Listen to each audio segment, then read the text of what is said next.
Test one, test one.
Good evening. Welcome. It's Wednesday night at Grace is the Place, Grace Christian Family Center in Tomball. I'm Danny Carpenter. Our topic tonight is part 2. If you're watching online, thank you. And if you're watching by YouTube and you want to watch part 1, it's not labeled part 1. When you go to your search, just look for the dynamics of a long marriage, and that'll be part 1. We'll try to remember to label this one part 2. And the only reason we're doing part 2 is because we kind of rushed the end of the last one and we didn't finish with a few things. And also because a few things happened after that lesson last week that I thought were worthy of bringing up and having a conversation about. Last week, we spent the biggest part of our time on the first dynamic stage of marriage. The first dynamic stage of marriage is the discovery stage. And we spent most of our time on that, and it was about what happens when we marry is we just begin to discover who we really married. Because I don't care who we are, and I don't care how wise we have become, how smart, how old we are when we marry.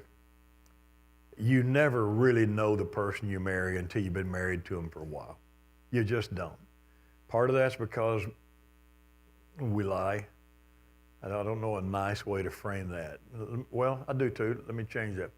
Part of it is because to get you to marry us, we men exaggerate. We exaggerate our wealth. I had no money at all, and I convinced my wife that I took care of everything, didn't have any real problems with money. But we do that because we feel undesirable, as we are. The real reason most of us embellish our own personal story is because we kind of feel inadequate or feel unworthy. If you're a woman, I said last week, if you're the girl in the marriage and 2 months into marriage, you feel like you're living with a total stranger, not the guy that proposed to you that you knew or thought you knew, because he exaggerated and lied so much. Well, comfort yourself with this idea. The more unworthy of a girl a guy feels, the more he feels the need to embellish his own personality and his own status and himself. If I don't think I deserve this girl, she's out of my league, I'm lucky to have her. If she really knew who I was and what I was, she'd never marry me. I'm going to make up some stories better than the ones I really have and than I am. I'm going to make myself look better and present myself better to her just because I think she wouldn't marry the me that I really am. So I have to give her a better version of me. Now, I know that's stupid. I mean, you think about it, well, what's she going to do when she finds out what you really are? Is she going to leave? Or she's going to want to leave? Or she's going to feel betrayed? And same thing works with him. You know, women, girls will embellish their role in his life and what all they'll do and the chemistry and the soulmate language, and I've never felt this way with anybody before, and so on and so forth. But nonetheless, you really don't know anybody until you've been married to them for a while. Even couples that move in and live together before they're married, there's a different dynamic that happens when you're married. You need that commitment, you need that vow, you need that promise till death do us part. Otherwise, you're just shacking up and move out when you're tired of it. And as long as you have that option, you're not married, no matter what we say about ourselves trying to excuse our relationships. Pardon the cough. I may cough a lot tonight. I'm going to try not to.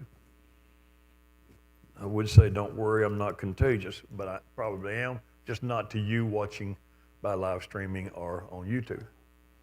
Just don't come too close to the computer or the TV screen. You should be fine. But here's the reason that we start discovering each other. It's something we really don't define marriage as. We don't really expect it to come when it comes, but it does come. And I said last week, marriage is conflict. Not long after you're married, you're going to have your first conflict. And that's all right. That doesn't mean it was bad. That, in fact, is the only way you're ever going to know the person you're married to is when you're living in a conflict with them. When you want something and they don't want it. When you don't want it and they do. When they have this attitude about it and you have this attitude about it. When you discover you're not the same kind of people and you don't have the same values, ideals, or whatever, and then you have this clash over it, it is in those conflicts that you start to discover what kind of person they really are. How do they handle a fight, a discussion, an argument? How do they handle losing if they lose? How do they handle winning if they win? How do they handle it? But more than that, you get to discover you. I don't know who I am until I butt heads with somebody I once thought I'd never butt heads with her. We have so much in common. We have this, that, the other. But most of those things I lied about, and some of them she did too. And so you find out pretty quickly that marriage really is conflict. So I embellished that story and told it a lot, and even told some of the early conflicts that most of us have that are silly and funny. And then the next day, interestingly enough, a longtime acquaintance of mine, pastor, had asked me some time back to put him on the calendar and come let him interview me for a podcast that he does. Great guy, David Kears. He has I think he has a podcast or whatever you call these. I don't know what these things are. He has something called OG Accountability. It might be Facebook. A Facebook account might be YouTube. I don't really know. But it's called OG Accountability. OG stands for old guys. Old guys accountability. The premise, as I understand it, behind his little show, we got a wonderful studio. I went over to his studio and let him just ask me questions.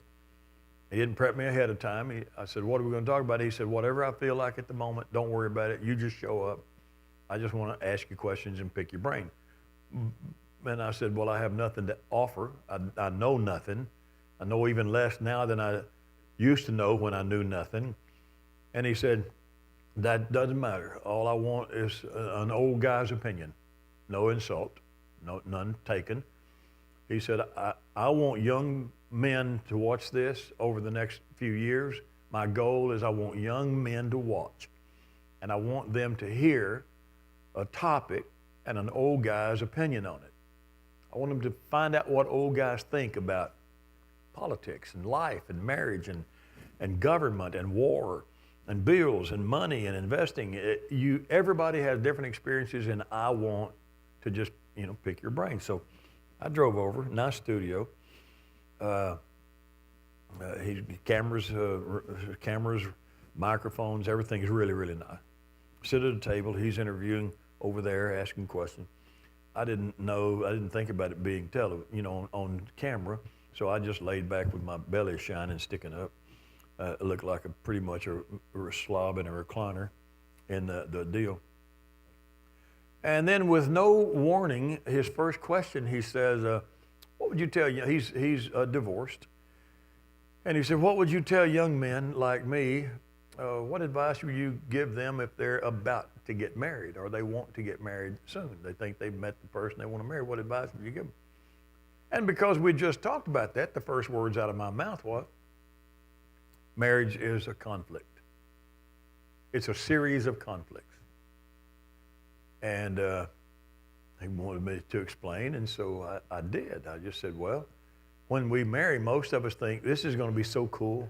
Marriage is all about lovey-dovey, I love you, you love me, smoochy, smoochy, love the feel of your flesh on my face. I've never felt this way with anyone. You're my soulmate. I've never known a relationship like this. We have such chemistry. We don't have the problems other people have. We don't even have the problems our parents had. Our parents have never known this kind of love we have. And we're going to have intimacy and sex, and life is going to be great. And you get married, and a couple of weeks later, you find out one of them's a slob. And neither one of them cleans the toilet after they poopy in it, and it goes everywhere. And then you got to go in and look at somebody else's poopy all over it. And think, why don't they get the brush over there and clean this stuff? My goodness, why do I have to clean that? Oh, that's my soulmate. Never mind, I'll do it for my soulmate. Ooh. And you squeeze the toothpaste tube from the end. She grabs it in the middle and warps it and bends it and yanks it. And you wipe off any hair you get shaving. You probably don't. She does. She'll come in and say, why don't you wipe this off? And it doesn't take long. A couple of weeks, and you're like, where's the romance? Where's that little coochie feeling that we had dating? And it's so cool. I just loved it. It's like, you're leaving for work, and it's like, I'll be back this evening. Okay, bye. And pretty soon you realize we can't keep living with this coldness between us because we had a clash over something silly and meaningless today. So we need to reconcile this. So you come home at the end of a day, your mind's been plotting it and planning it and thinking, what will I say? How can I say it? You come in and you broach the subject. This morning we kind of got off on the wrong foot, didn't we? And whatever you were expecting doesn't happen. You might have been expecting him or her to say, yes, and I've heard about it all day. I've just grieved today. I wish we had. And what you might hear instead is, wasn't my fault. Wasn't mine. And now your whole plotting scenario during the day while you were working, and you were thinking, I will say this, and she'll say that, and he'll do that. And now all of a sudden it's like you just want to backslap them. It wasn't anybody's fault. We both said, well, I didn't. You did. You said, and then you get quoted, and they don't even quote you right. We have a little audience here. We ask no one to raise their hand, and if you're home watching this with your spouse, just shut up for a while. Don't say anything. Don't even grunt or cough. Just listen. And if they're not here and you're watching it and your spouse is not, I don't think you want to later say, here's something you ought to watch, and then turn it on instead of watching NCIS or something, try to surprise them. I don't know how that'll work. What I'm trying to say is that this is where you start learning who you are. Is now you've got a war, a clash. Now you've got a conflict. How can you just sit there and blame me for what happened today when it was your mouth that was overloading everything? You don't say that. Well, you do. If you do, you lost already. But part of that is, one, we just don't understand that's what marriage is. We enter marriage with foolishness in our brains. Marriage is about love and sex and intimacy and partnership and chemistry. Okay, I'll give you that. But while you're doing those things, love is about kids and paying bills and cleaning bathrooms and washing clothes and washing underwear and who's going to wash them. And do you not know how to use the stinking machine yourself? Have you actually, did your mommy do all your laundry for you? Have you never turned a machine on in your life? And there's no real nice way to get that going without a conflict. But if you entered marriage knowing there are going to be some times we disagree on things and we want to, we need to, we're different. I don't want her to believe everything I believe. I don't want him to see everything from my point of view. I want the individual I married to continue being the individual they were when I met them. They've got to have room to be different than me. We're not the same. We're not supposed to even be the same. We're supposed to live our separate experiences while we're in work and careers and come home at the end of the day and be able to share, this was my day, totally different, not a competition, not one worse than the other. This one is horrible.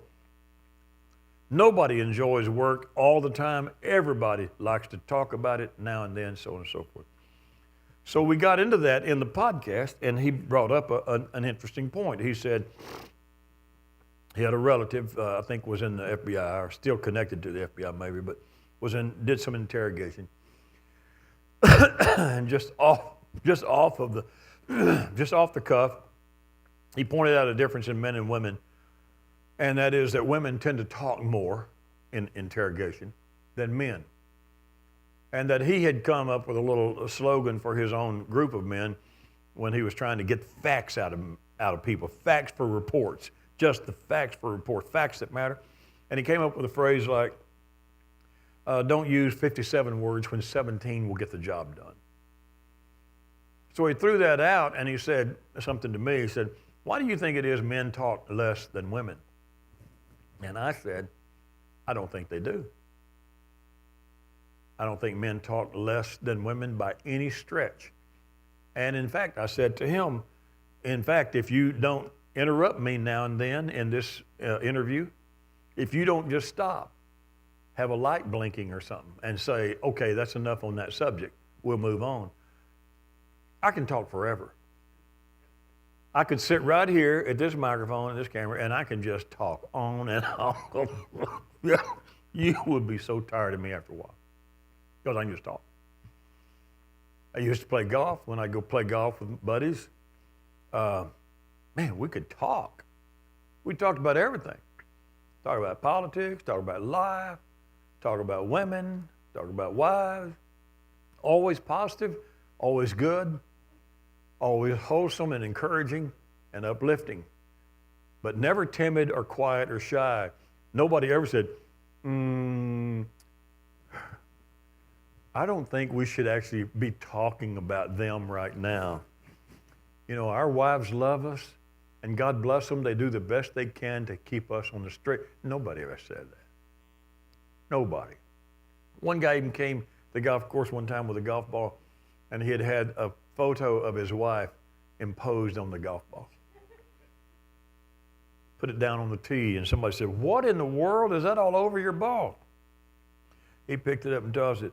It was a picture of his wife he had you know, I don't know how they do that, put on a ball. And he said, it's no big deal. I'm not a violent person. I just need to work all my stress out. Bam! Sent that ball 250 yards down the fairway. And it was all a joke. It was all clean. He didn't mean anything by it. He thought it was funny. I bet his wife didn't. And so as we were wrapping that little part up, and I said to him, I don't think men talk less. I think men and women are very much alike in this. I think that I will talk forever to someone who I believe trusts me and respects me and will listen to me. And if I think you don't really believe me or trust me or respect me, all you'll get from me is, hey, how you doing? Bye. I will not waste a word or any oxygen level on a person who doesn't respect me, doesn't care. They really don't have any value for my opinion. It's no problem. Now, if that happens to be my wife, if it's your spouse and you've come to so many friction moments in your conflict stages that you just don't think they love you and they don't care about you anymore, you're going to come in from work and about all you're going to say is, hi, what's for dinner? And she's going to say, I don't know. What are you cooking? I guess I'll go get burgers. You want one? Well, if you're going to get them, I guess I want one. Okay. And you come in, turn TV on, watch the show, laugh together now and then. That was funny. And after a while, one of you say, I got to go to bed. I got to get up in the morning. I know people who live that way. I know some personally who live that way right now. And it's not that they hate each other. They're good Christians. They're not mad at the world. They're not mad at each other. Somewhere over the years, they thought every conflict meant they had married the wrong person. They had made a mistake. It didn't turn out like they thought it was going to turn out. And they regretted it. And once you decide you married the wrong person, there's very little chance of happiness for you from that point on. You're just going to exist in a marriage. You're not going to love and live in a marriage. You're just going to exist. And I hope that doesn't describe any of your marriages watching or here, but I know how easy it is to fall into that discovery that this person, after all, doesn't respect me.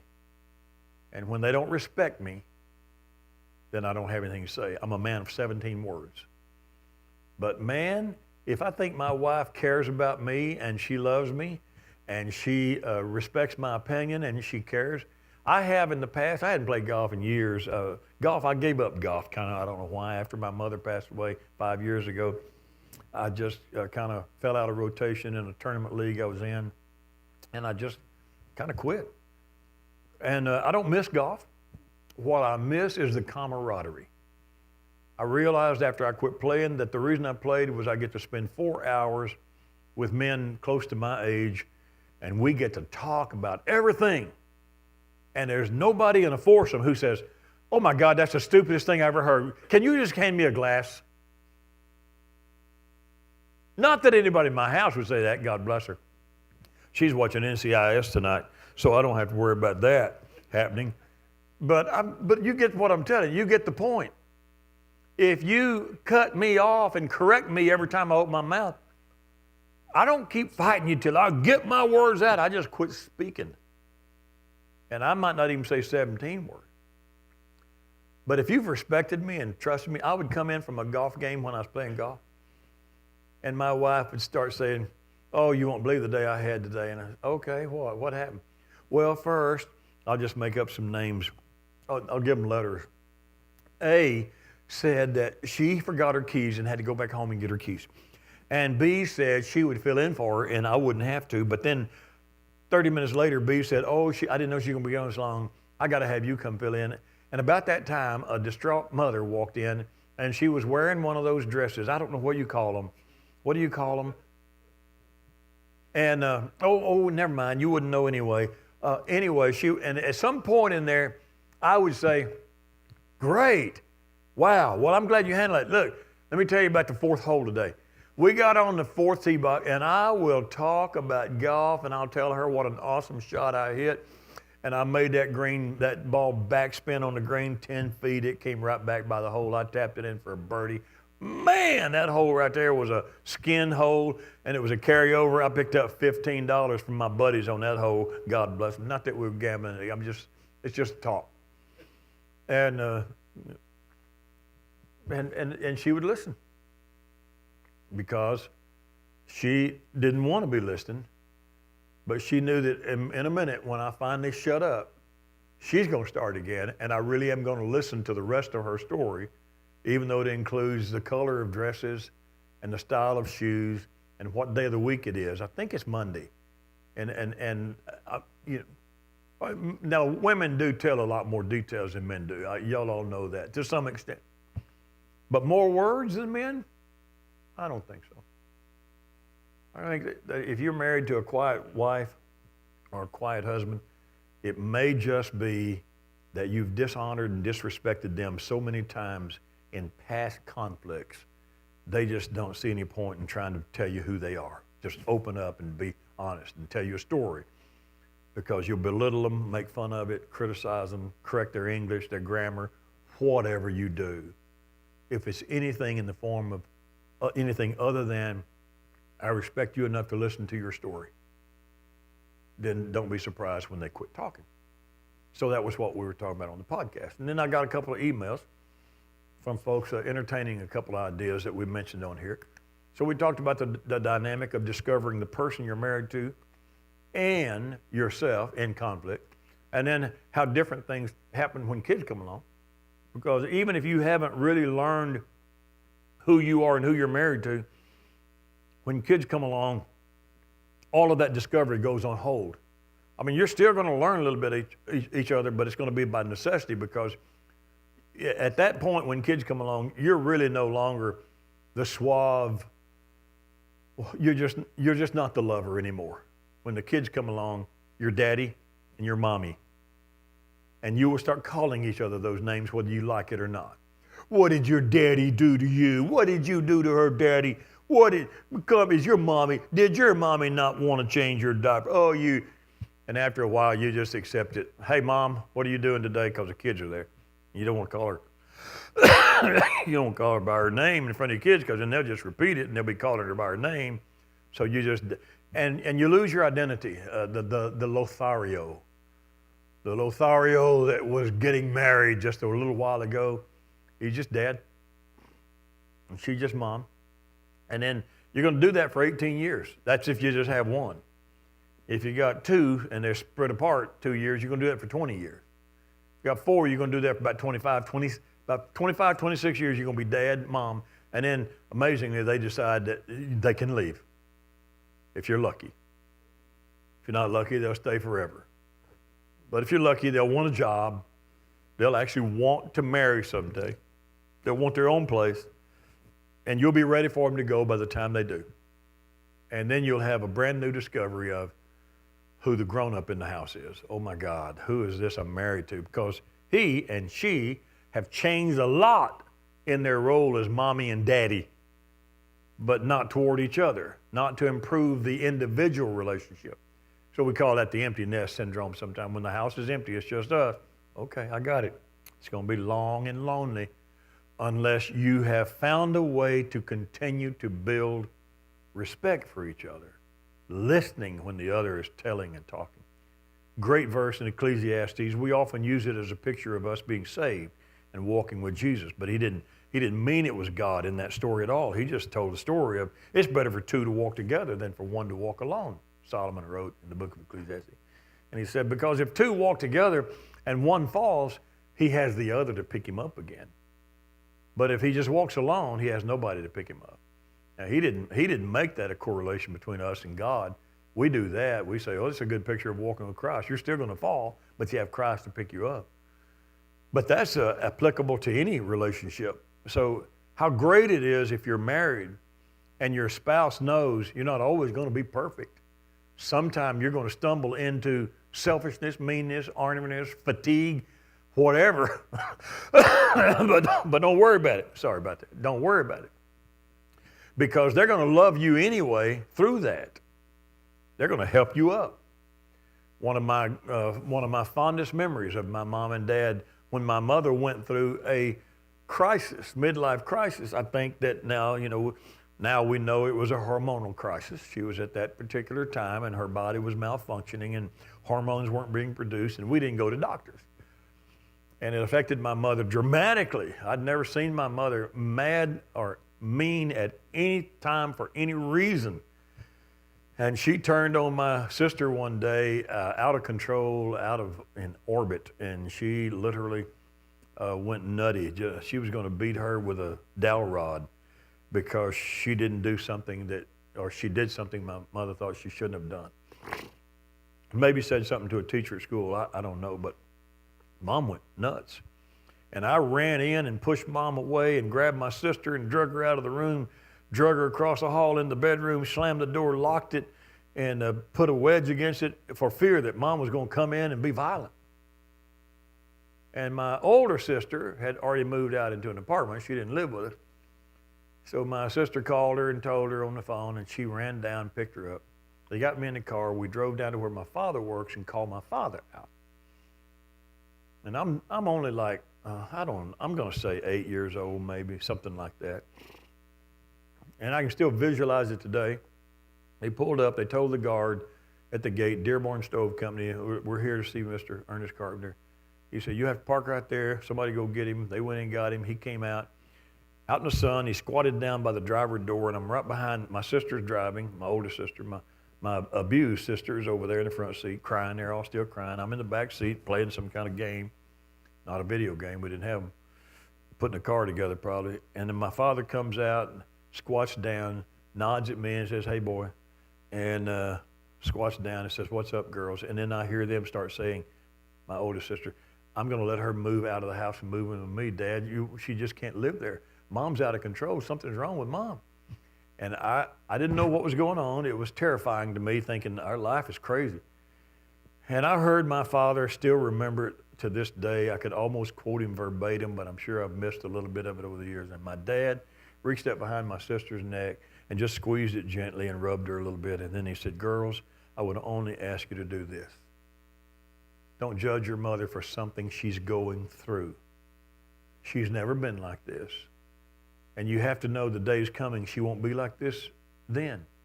This is just something she's going through. I don't know why or what. All I can ask you to do is don't judge her for something she's going through. Now, man, he didn't read. He couldn't read. He never learned to read. Third grade education, probably lied about that. He couldn't read. He had no way to read a medical book and know what change of life was, hormones was. He just loved that woman enough to know this is not her. Therefore, it's temporary. Don't judge her for what she's going through. If that's not Ecclesiastes, hey, it's better for two to walk together than one to walk alone, because if they walk together and one falls, the other one will pick them back up.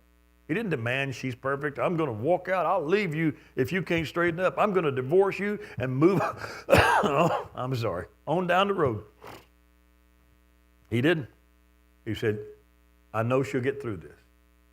And he lifted her up, made them lift her up in their eyes, didn't move out. He was worried about them, so he actually made a pallet and slept on the floor in front of my sister's bedroom door to give her comfort that Mother couldn't come in and attack her. Mother wasn't going to do that, but she didn't know that. My dad knew that. He did that to make her feel more comfortable. Now that does not mean they had a perfect marriage. It means they had come to trust each other so that even when one of them badly misbehaved, the other one wasn't ready to throw them away and say, I made a mistake. I made a terrible mistake. So that's the point of that. Now, my dad and mom were still mom and dad at that time, but I was the baby and I was on my way up and out.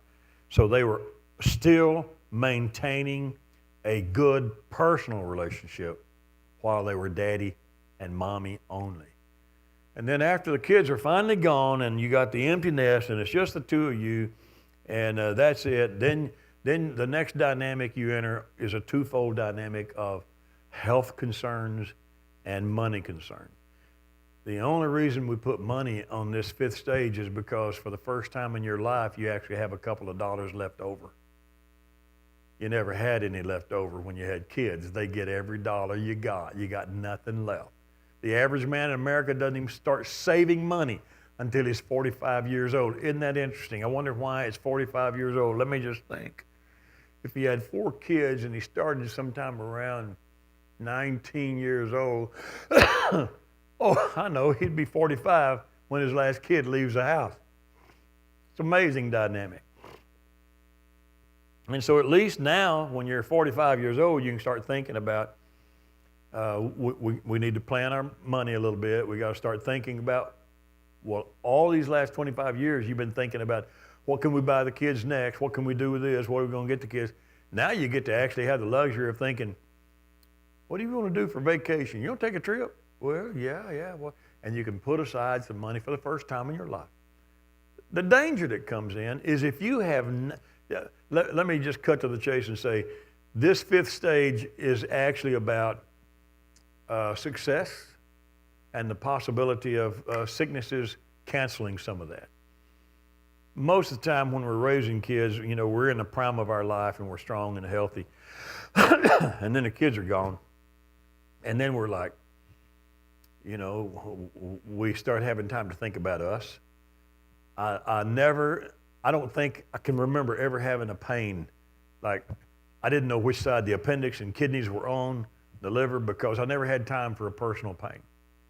All the pains I knew for 25 years were my kids' pains. Because they're the ones who went to the emergency room, not Daddy. Mom and Daddy would have had to have an eyeball hanging on the chin and an axe stuck somewhere in here before we would say, oh, I guess one of us has to go to the emergency room now. It was always them. We get a pain, we can't miss a day of work. They just got to hope and pray. God, please let this pass. What should I take? Oh, take some Alka-Seltzer. Okay. I feel like I'm fizzing up on the inside now. I don't know, what else can I take? Because you don't have time or money to go to the emergency room if you got kids. Now, y'all got money these days. My wife and I didn't even have a stitch of insurance through the birth of our second child, probably till they were 10 years old. And then we could only afford a catastrophic policy. That's just if you have to go to the hospital and have surgery or something. So we had that at least. And then the kids were grown and gone, and we weren't rich. We just had dollars left over, and we had to manage them. Another dynamic that happens right in that spot right there. You're around 45 years old or thereabout, 40 to 50 years old. Remember how they used to say, if you survive the 7-year itch, you got it made for a lifetime. I don't know where that came from. I'm sure it came from somebody who wrote a book. But let me tell you the dynamic that's really critical to make a long marriage. You notice when we started this, I did not say the dynamics of a long and happy and successful marriage. I just said the dynamic of a long marriage. If you want to stay married for a long, long time, you have to get a couple of concepts down. And one of them is when the kids are finally gone and you finally have a few dollars and you can think about yourself, you might even change jobs. You might even get a promotion. There's a dynamic that changes when you know you finally raise kids and you start feeling a little bit of self-esteem and self-respect, and you learn how to dress and you learn how to walk and you have a few dollars in the bank. And then all of a sudden, in your middle years, someone will come along who admires you for what you have become because they do not know what you used to be. And your spouse knows what you used to be. And sometimes you just look in his or her eyes and you think all they see is when I couldn't pay the light bill one time 30 years ago and the lights got turned off because I didn't have enough money to pay them. And I felt like such a loser ever since. And she must hate me to this day. And that could be 20 years ago, completely gone out of her mind. It may or may not be, but it doesn't matter. It's not out of your mind. And in our minds, we hold on to our own failures and convince ourselves that our spouses are hanging on to those failures as well. So when you look at your spouse, you're seeing a reminder of your failures, even if they're not. You think they have, and you see a reminder of your failures. And that makes you very vulnerable for that person who will come along in your middle years when you have a little bit of money and you've learned how to dress and stand and talk and communicate and act. And then someone will come along and they'll say, I don't know how you got where you are. How are you? I wish my husband had been. I wish my wife had been like you are. I wish you're something. You're really, how long, have you always been? And you're like, it's small, it's little, it's tiny, but gee whiz, it feels good to have somebody pat me on the back and stroke my ego a little bit and say, oh, I wish my husband had been like you. And really? I mean, I'm pretty much a loser. you don't believe me, ask my wife. I'm a loser. It's amazing how many marriages we think are stable and solid until the 40s, and then we realize it wasn't the temptation that came along, it was the lack of building that love and respect up until that time.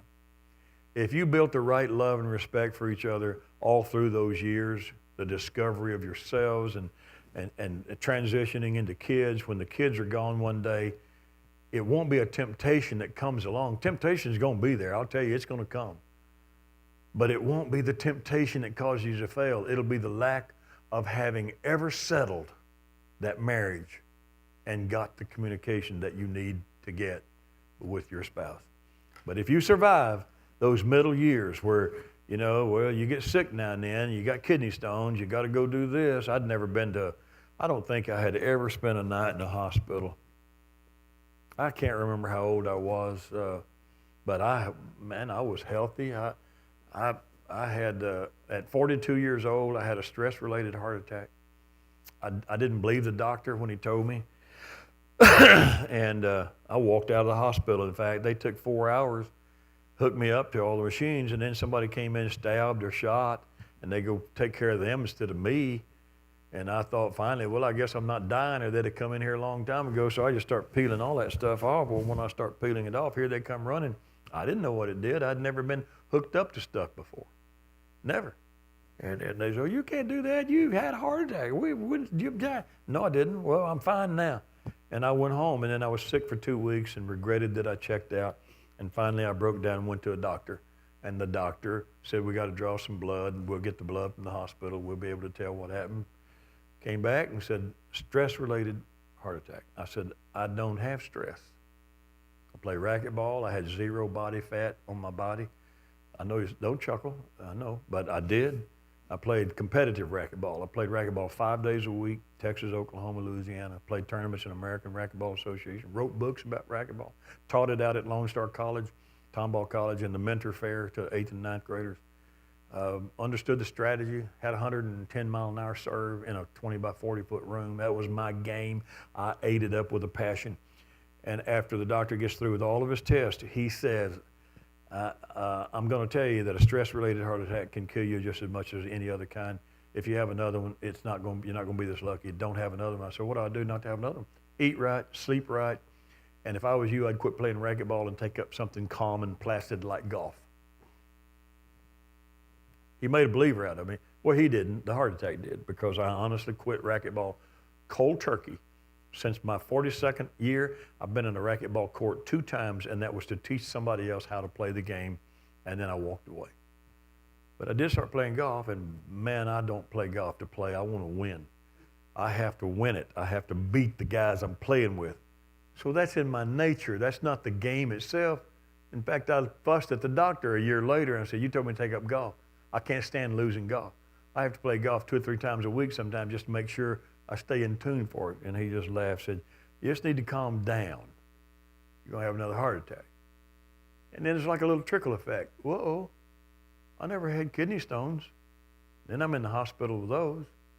And then, whoa, a doctor left something in my body too long and caused a staph infection. And I spent 4 nights and days in the hospital with a staph infection. And then when I came out, I had to go down to 1960 and get a big box full of IVs and take them home and put them in my refrigerator.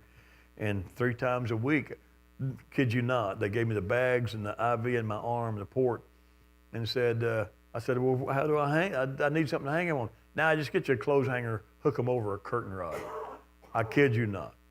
So 3 times a day, morning, noon, and night, I would hook an IV bag up with a bent clothes hanger, hook it over the curtain rod, stick it in my arm, and sit on the couch until the bag was empty, trying to get rid of a staph infection in the body.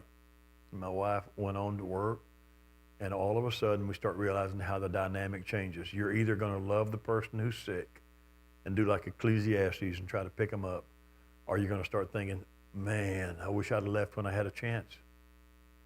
I can't leave now because it'll look like I'm just copping out on somebody sick. I wish I'd left before they got sick. And I have personal friends who have actually encountered that and done that. So we'll leave that alone. It never works. You don't go on and find a better, greener pasture. You just find another series of conflicts with a different person. And you still have to have the conflict because it's the only way to find out who you are and who they are. And then finally, and we end with this one, and we just didn't get to do it last week, and finally we come to the final dynamic stage of our marriages, and that's the dynamic of trying to decide, do we have to retire? Do we want to retire? Can we afford to retire? Do we need to retire? Why do we even have the word retirement? Is it in the Bible? No, it's not in the Bible. Well, then let's not do it. Well, you might reach a day where you say, I can't do anything but that. And these are decisions you never thought you was going to have to make, but you do. And there are money decisions and physical decisions and where to live decisions and whether you can drive decisions, and those things will be so much easier to endure if you'll just open yourself to the conflicts in the early days of marriage and understand that they're not a fight and they're not a battle and it's not a power struggle to see who's going to win this argument. It is simply the only way we can find out who the other person is and who I am. I don't care if you hang the toilet paper differently than I hang it. I just want to know that's you, and that's why you hang it. I mentioned that. You hang it over the top or you hang it behind the wall. Do you squeeze the tube at the bottom? You squeeze it in the middle. One of my favorites with my wife, we'd been married a week or two, and she screamed from the bathroom. Screamed. I thought somebody was I thought they'd dropped out of the ceiling. A ninja warrior had her down, about to kill her, and she was screaming the last moment of her life. And I jumped up and charged down the hall and burst open the door because I was going to get the Ninja Turtle or whoever was in there. And it was my wife just standing there waiting on me to open the door. She knew I was coming. And she's facing the door. And she's waiting like this. And I opened the door and I said, what? And she said, what? And I guess she wanted me to see water dripping out of her hair. Her hair was done up for the night. We were going out. Her hair was done up, and I guess she wanted me to see water coming down through the curls and onto her face. And I said, well, what? She said, and pointed at the button on the tub thing, the little faucet coming out. Did you leave that up? Did the shower come on when you pull the faucet? Well, yeah, I left that up. See, here's how it works, wife. When you come in here, look at it, and if it's up, don't just turn the water on, push the button down, and then it'll come out the bottom. But see, that's not the way it worked in our family. To this day, I'm 73. I tremble when I come out of the bathroom. If I'm not sure, I go back and peek and make sure I push the button down. I still push the button down. I don't care, but it's nice to know why. And the answer is not, it'll mess her hair up. The answer is, she's too lazy to push it down. I accept that. I embrace that. I have found one of her flaws in our conflict. I once in a while console myself. She has a flaw bigger than mine. She cannot possibly bend over and push the button. I have to always pull it back up, push it down. I'm the man with the button. I got the idea. And that's clever and that's cute. But as long as you just accept those things and embrace those things, then when the day comes that you literally have major life-changing decisions to make, you're making them with someone who respects your opinion, not someone who will oppose you at every turn. And that's going to be so critical when we finally come to this place in our life where we realize we've reached the end of our importance. That's coming to all of us, by the way. I know it's hard for some of you to believe that you'll ever not be significant or important. But we all are coming to an age of time and a place in life where literally no one will care what we have to say. No one will really value anything we throw out. No one will actually think we could contribute to a roundtable discussion. We're outdated. We don't understand modern methods. We don't understand modern language. We're not up on the current psychological trends, the words that are trends. We're just not. We don't even, for Pete's sake, know who modern actors are. My son-in-law scans actors and actresses. I named one of them one time they were scanning, and then he sent me a note, a text from California. He sent me a text. I guess we're going to have to make you sign a non-disclosure act statement because they're not allowed to tell who they're scanning and what movies they're working on. and he's working on, I don't know how many movies. I'm going to say 24 movies right now, maybe 70 under contract. I don't know. He's got all the Marvel movies.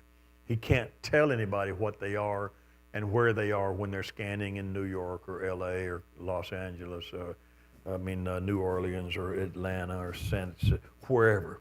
One of our local members works for him, and he'll send him to places he doesn't want to go, like Dominican Republic for 3 months and Thailand for 3 months and all that kind of stuff. And I'm not supposed to talk about it, which I did not just now because I never named a name. And so he'll come in sometime and I'll say, what'd you do this week? And he'll start telling me, and I'll say, anybody I would know you scanned this week? And I think this last week, one reason they were rushed, I think they were trying to scan 100 people one day. Oh, we're not allowed to say that, never mind. I think they were trying to scan 100 actors one day, in the same day, in costume, ready for action. And I said, anybody I would know? Now, I don't mind telling y'all, he has never named a name that I know, unless it's a once in a blue moon, some old person is getting a bit part in a movie, and they're going to scan them. And I could call a couple, but I had to sign a non-disclosure act, so I can't name names.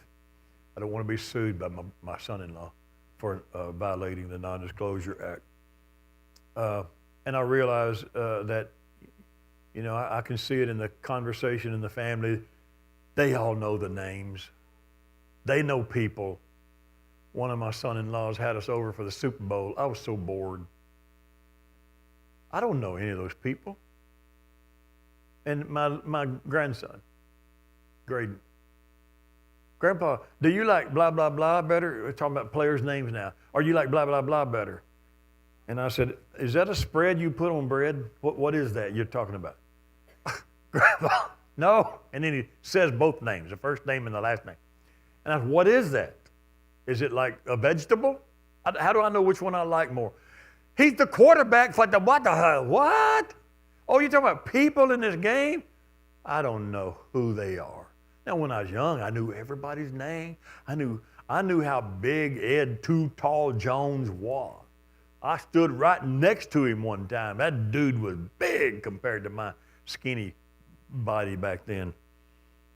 And every time something like that happens, as innocent it is, I see myself receding more and more and more in the shadows. I don't know. I don't even care to know. I don't care about the Super Bowl. I don't care who the players are. I just don't care. Somebody asked me today if I watched golf last week. I don't even know who was playing last week. I don't care.